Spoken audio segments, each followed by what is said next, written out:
दोस्तों, अगर कहानी अच्छी लगे तो वीडियो को लाइक, चैनल को सब्सक्राइब ज़रूर कर लीजिएगा। अब जाओ यहाँ से। तब निशा आंखों में आंसू के साथ गुस्सा लिए कैबिन से बाहर चली जाती है। इधर हर्षवर्धन अपने ऑफिस में बैठे हुए थे कि तभी उनका फ़ोन रिंग होता है। वह जैसे ही अपने फ़ोन को देखते हैं तो एकदम खुश हो जाते हैं और तुरंत कॉल रिसीव करते हैं। उधर से आवाज़ आती है, हेलो हर्ष अंकल, कैसे हैं आप? हर्षवर्धन मुस्कुराते हुए बोलते हैं, फाइनली तुम्हें मेरी याद तो आई। मुझे तो लगा था कि तुम मुझे भूल ही गए हो। तभी वो शख्स बोला, कैसी बातें कर रहे हैं आप अंकल?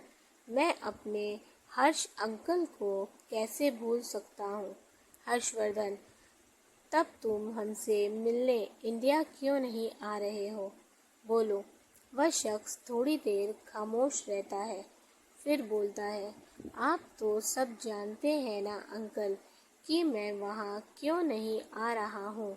हर्षवर्धन, जानता हूँ बेटा, तुम पास्ट को लेकर कब तक चलोगे? वो तूफान हम सब के लिए किसी हादसे से कम नहीं था, लेकिन बेटा हमें उस हादसे से बाहर आना होगा। तुम समझ रहे हो ना? आई नो अंकल, मैं पूरी कोशिश कर रहा हूँ। ओके अंकल, अब मैं रखता हूँ। तभी हर्षवर्धन, तुम यहाँ वापस आओगे ना? जिस दिन लगेगा कि मुझे वहाँ आना चाहिए उस दिन मैं वापस आ जाऊँगा। हर्षवर्धन, ओके बेटा, मैं तुम्हें फोर्स नहीं करूँगा, जैसे तुम ठीक समझो। यह बोलकर हर्षवर्धन फ़ोन रख देते हैं। इधर आरव ऑफिस से अपना काम खत्म करके घर चला जाता है। घर पहुंचते ही आनंद आरव से बोलते हैं, आरव तुम्हें मेरी बातों का बुरा लगा हो तो प्लीज़ मुझे माफ़ कर देना। आरव, यह कैसी बात कर रहे हैं अंकल? भला मैं आपसे नाराज़ कैसे हो सकता हूँ, क्योंकि मुझे आपकी किसी भी बात का बुरा नहीं लगा। यह बोलकर वह आनंद के गले लग जाता है। मैं भला आपकी बातों का बुरा कैसे मान सकता हूँ? आनंद, तुम्हारा दिल बहुत साफ है बेटा। तुम जाओ और जाकर थोड़ा रेस्ट कर लो, थक गए होगे। आरव, जी अंकल, जा रहा हूँ। वह ऊपर अपने रूम में चला जाता है। शावर लेने के बाद वह नीचे आता है। अचानक से उसे याद आता है कि इतने वक्त से माही उसे नज़र नहीं आई। तभी वह अचानक से पूछता है, अंकल माही कहाँ है?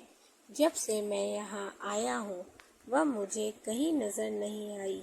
आनंद, बेटा वह घर में नहीं है, कहीं गई है। आरव हैरान होते हुए बोलता है, कहाँ गई है?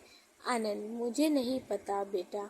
माही ने मुझे बस इतना ही बोला है कि वह बाहर जा रही है, कुछ काम है, थोड़ी देर में आ जाएगी। आरव, उसने आपको नहीं बताया कि वह कहाँ जा रही है? आनंद, नहीं बेटा, तुम परेशान मत हो। उसने बोला है कि वह जल्दी आ जाएगी, तो डोंट वरी। आरव, लेकिन अकेले जाने की ज़रूरत क्या थी? मेरे आने तक का वेट कर तो सकती थी। आनंद, आरव तुम उसे कॉल कर लो।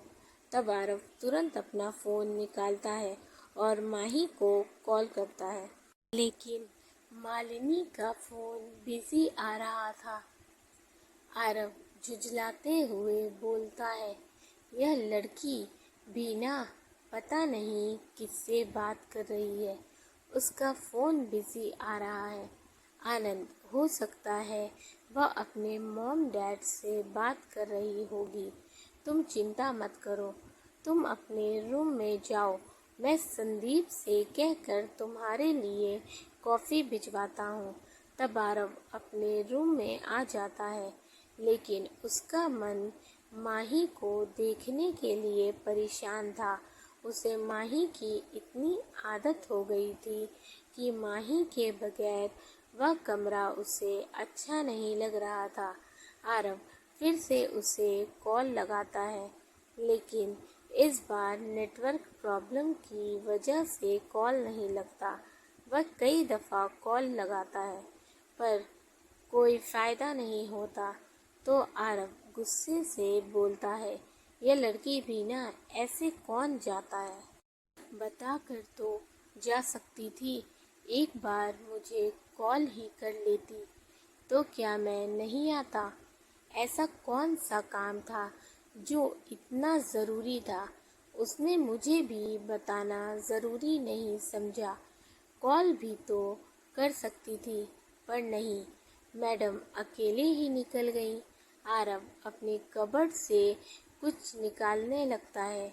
तभी उसकी नज़र उस बॉक्स पर पड़ती है जिसमें वह डायमंड सेट रखा हुआ था। आरव बोलता है, यह तो वही डायमंड सेट है जो मैंने माही को पहनने के लिए फोर्स किया था। वह मुस्कुराते हुए बोलता है, यह लड़की भी ना इस डायमंड सेट के आगे उस लॉकेट को चूज कर रही थी। ऐसा भी क्या था उस लॉकेट में जिसके आगे माही को यह डायमंड सेट भी फीका लगा। अचानक से उसे लॉकेट याद आता है। वह सोचने लगता है कि पार्टी में जाने से पहले माही ने वह लॉकेट उतार कर रख दिया था। इसका मतलब माही ने उस लॉकेट को कहीं न कहीं ज़रूर रखा होगा। यह बोलकर वह कबर्ड में देखने लगता है, पर उसे वह लॉकेट नहीं मिलता। फिर वह टेबल के सारे ड्रॉर खोलकर देखता है, पर वहाँ भी नहीं था। फिर आरव बेडशीट के नीचे, फ्लावर पॉट के अंदर, पूरे रूम में ढूंढता है, पर उसे वो लॉकेट कहीं नहीं मिलता। तो आरव सोचने लगता है कि माही ने आखिर वह लॉकेट कहाँ रखा है। तभी माही रूम में आ जाती है। वो आरव सोचने लगता है कि माही ने आखिर वह लॉकेट कहाँ रखा है। तभी माही रूम में आती है। आरव सोच में इतना गुम था कि उसे पता ही नहीं चला कि माही रूम के अंदर आ गई है। माही रूम को थोड़ा बिखरा हुआ देखकर आरव से पूछती है, आप कुछ ढूंढ रहे थे मिस्टर आरव? माही की आवाज़ सुनकर आरव तुरंत पीछे मुड़ता है तो देखता है कि माही ठीक उसके पीछे दरवाजे के पास खड़ी थी। आरव उससे बोलता है, हाँ, वह मैं अपनी एक इम्पोर्टेंट फाइल ढूंढ रहा था। तो मिली आपकी इम्पोर्टेंट फाइल?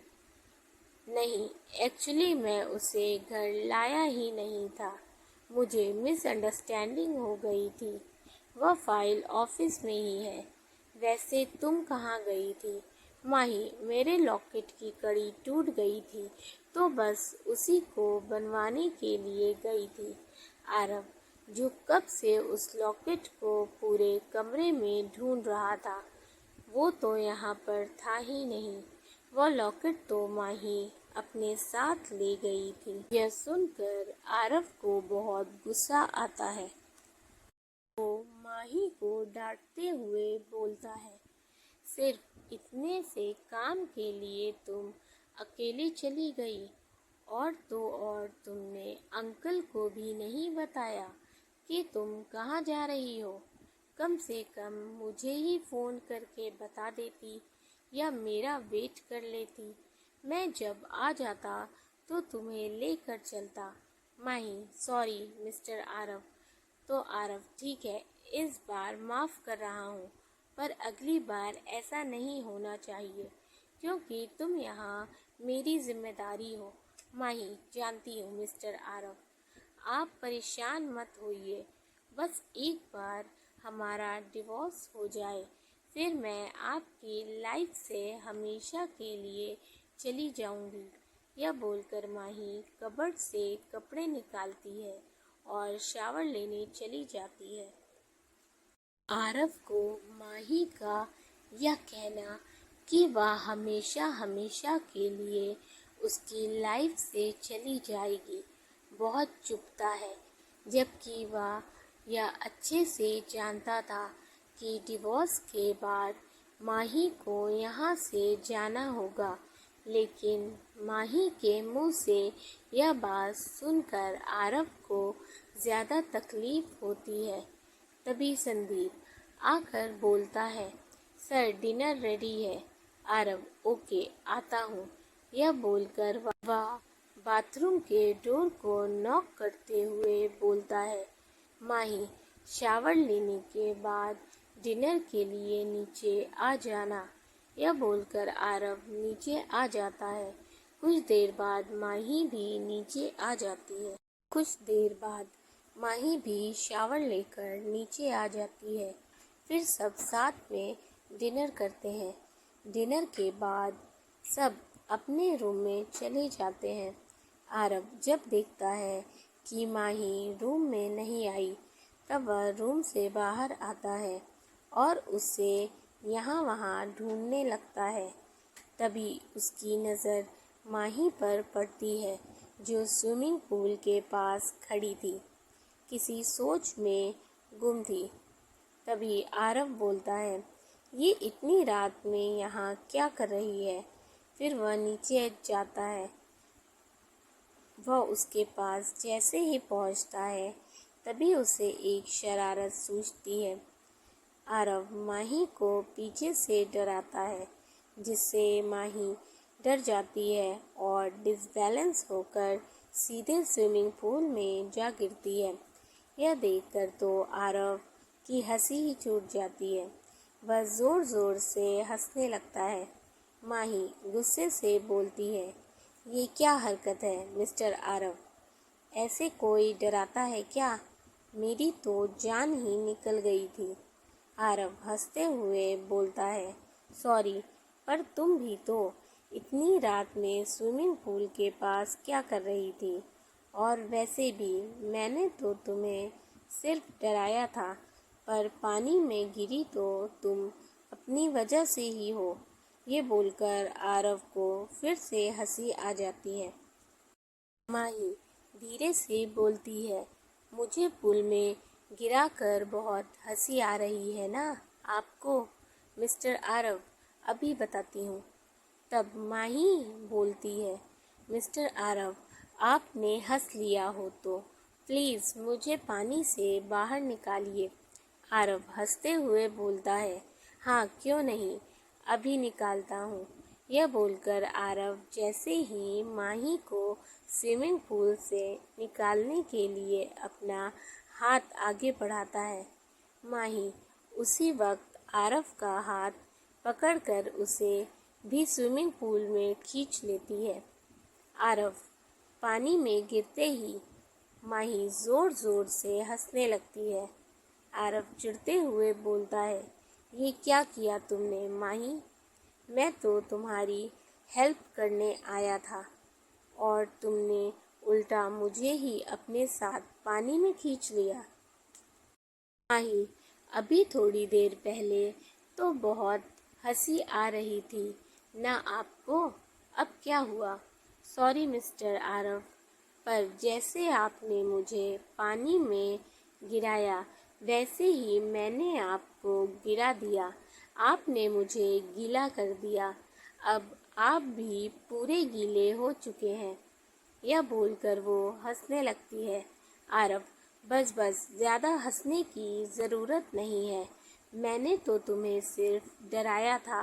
गिरी तो तुम अपने से थी, पर तुमने तो मुझे जानबूझकर पानी में खींचा है। इन दोनों को पता ही नहीं था कि इनकी खट्टी मीठी नोक-झोंक कोई और भी सुन रहा था। वो और कोई नहीं बल्कि आनंद थे, जो उन दोनों को अपने रूम की विंडो से देख रहे थे। वह मुस्कुराते हुए बोलते हैं, मैं यही तो चाहता हूँ कि तुम दोनों के बीच की सारी नफ़रत ख़त्म हो जाए, इसीलिए तो मैं यहाँ आया हूँ। मेरी यही कोशिश रहेगी कि मैं तुम दोनों को हमेशा के लिए एक कर जाऊँ। आई विश कि तुम दोनों के बीच जल्दी ही सब ठीक हो जाए। यह बोलकर वह मुस्कुराते हुए वहाँ से चले जाते हैं।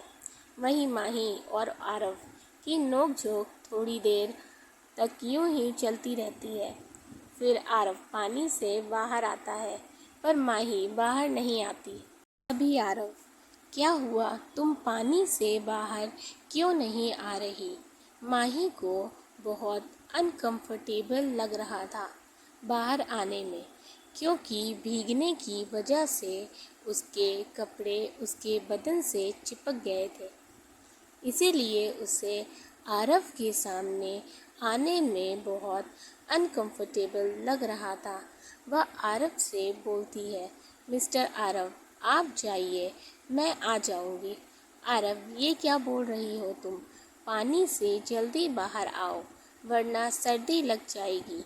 माही, मैंने कहा ना आपसे कि मैं आ जाऊंगी, तो प्लीज़ आप जाइए। आरव, क्या बहुत हुआ माही, मुझे ही तुम्हें पानी से बाहर निकालना पड़ेगा। आरव स्विमिंग पूल में वापस उतरता है और ज़बरदस्ती माही का हाथ पकड़कर उसे पानी से बाहर ले आता है। बस फिर क्या था, माही शर्म से पानी पानी हो जाती है और आरव जैसे ही माही को एक नज़र देखता है तो वह भी अनकंफर्टेबल होकर दूसरी ओर मुंह करके खड़ा हो जाता है। सॉरी, मैं भूल गया था कि तुम्हारे कपड़े भीगने की वजह से। I am sorry. तुम ऊपर रूम में जाओ और जाकर कपड़े चेंज कर लो। तब माही तुरंत भागते हुए वहाँ से चली जाती है। कुछ देर बाद आरव रूम में जाता है और अपने कपड़े चेंज करके जैसे ही बाथरूम से बाहर आता है तो देखता है कि माही सोफे पर सो रही थी। वह हैरान होते हुए बोलता है, ये लड़की आज सोफे पर क्यों सो रही है? ऐसे तो ये ठीक से सो नहीं पाएगी। तब आरव उसके पास जाता है और धीरे से उसे गोद में उठाकर बेड पर लिटा देता है। फिर वह उसके सर के नीचे पिलो लगाकर उसे चादर उड़ा देता है। वह कुछ देर उसको यूं ही निहारता रहता है और मुस्कुराते हुए बोलता है, बिल्कुल पागल है ये लड़की, इसे समझना बहुत मुश्किल है। अभी उसकी नज़र माही के गले में पड़ी लॉकेट पर जाती है।